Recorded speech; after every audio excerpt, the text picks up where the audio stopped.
approval of 2024-2025 school division operating budget. This is an action item. You should all have a copy of the budget considerations in front of you tonight. Again, budget development for 2025 is again unique as we focus on current strategic priorities and respond to the challenges and opportunities of the new school division. Community support has indeed been awesome, and local funding that exceeds the minimum required effort is vital to the success of all of our schools. Special thanks go to board members Marie Fitzpatrick and John Littleton, who served on the FY25 Budget Committee. A joint meeting with Covington City Council and Alleghany County Board of Supervisors is scheduled for tomorrow, March the 19th, at the County Governmental Building. This is presented tonight for an action item, since we will be presenting this to the county and the city tomorrow.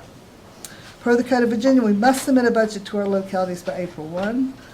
The budget presented tonight is based on Governor Youngkin's state revenues released in mid-December, using an average daily membership of 2650.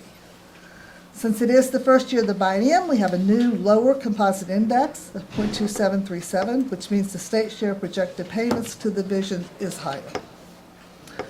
The Virginia General Assembly did adjourn last Saturday, March the 10th, and approved a budget that is more favorable to public education in regard to state funding. However, the governor has until mid-December to review this budget and propose amendments.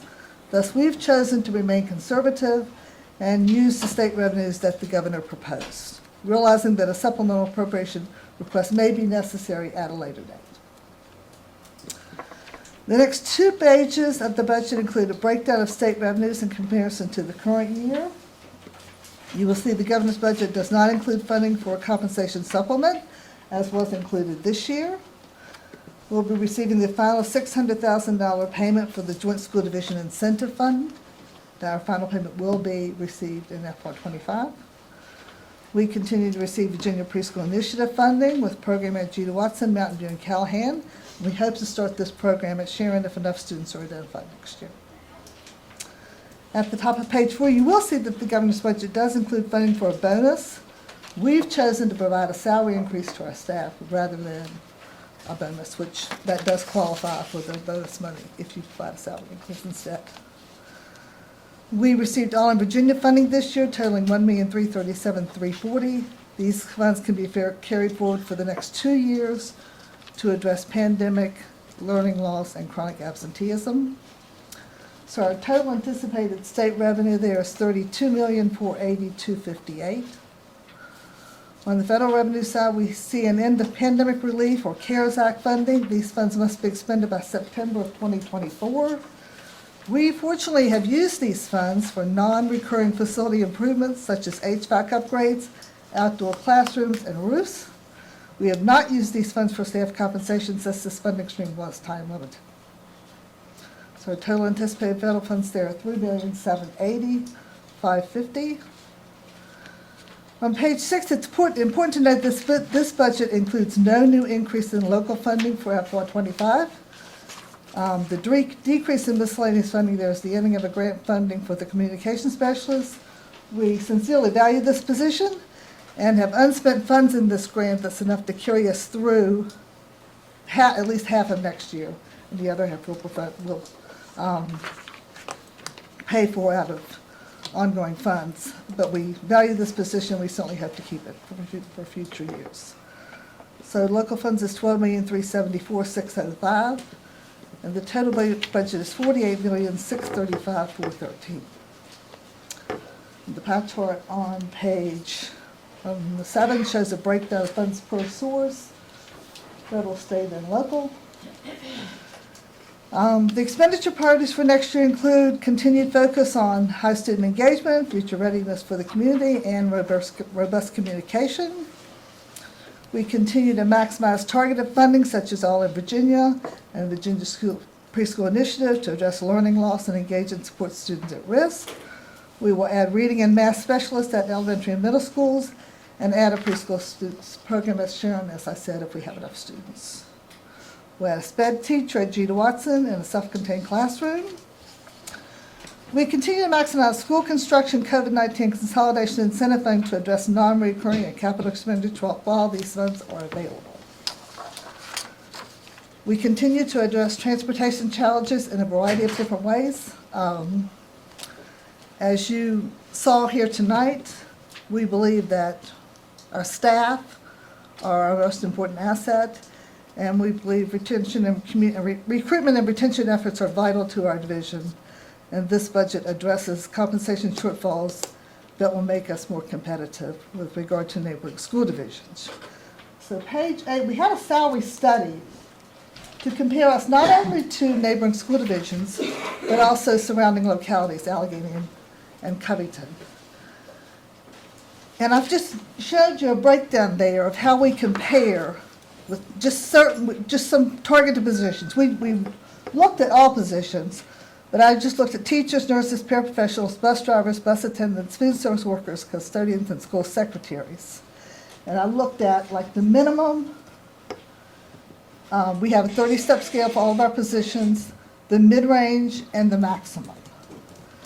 And you can see there that we need to improve in this area. So that's why we're proposing with this budget a minimum of a 2% increase to step 0 for all scales and a minimum wage increase to $15 per hour. We're hoping that will address some of these discrepancies.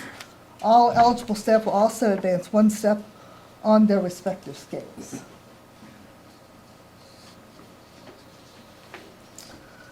A pie chart on page 10 shows a breakdown of the expenses.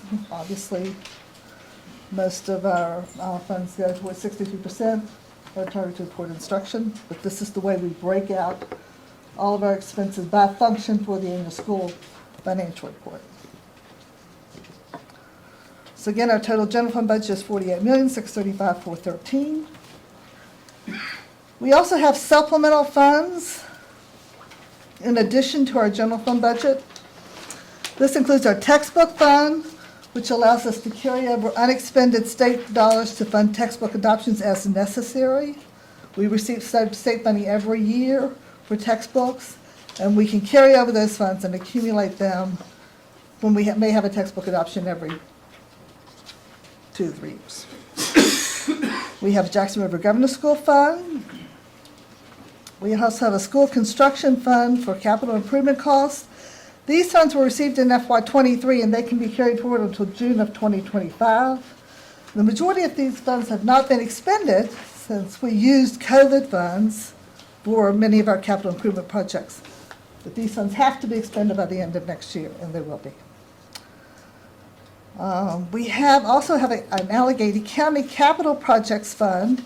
You may remember that when the schools consolidated, Alleghany County returned dollars to, Alleghany County Schools returned dollars to Alleghany County to be earmarked for future capital projects. And the first project that we used those funds to fund was the track project at Alleghany High School. And we requested a supplemental appropriation for that early in the year, and that project will probably be completed in July. We have the Joint School Incentive Fund. Main project that was funded out of here was, of course, the Alleghany High School gym project, but many other projects, uniforms, things that were related to consolidation.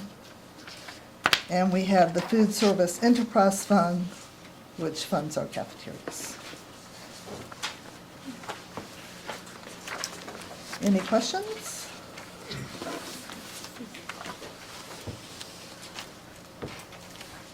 think you've done a good job. What's been given. Well, it's important to note that we don't, our governor and our General Assembly are in disagreement over our budget. And we'll wait to see what happens. And you still don't have everything that we normally have. Are we still missing the calc code? Yes. We normally depend We're still missing a calc code. I was hoping for Friday, but it didn't happen. I was hoping for today, it didn't happen. Now we're told maybe on the 25th. Fingers crossed.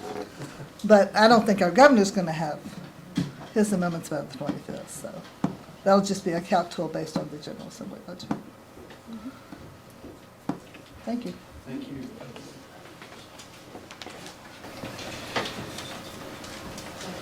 This is an action item, so we'll entertain a motion to approve. Move for approval of the 2024-2025 school division operating budget as presented. A motion by Mr. Arrett, do we have a second? Second. Second by Ms. Fitzpatrick. Roll call, please, Ms. Willis. Mr. Arrett, Yes. Mrs. Fitzpatrick, Yes. Mr. Franklin, Yes, ma'am. Mr. Littleton, Yes, ma'am. Mrs. Morgan, Yes. Mrs. Craigstone. Yes. And Mr. Ray. Yes.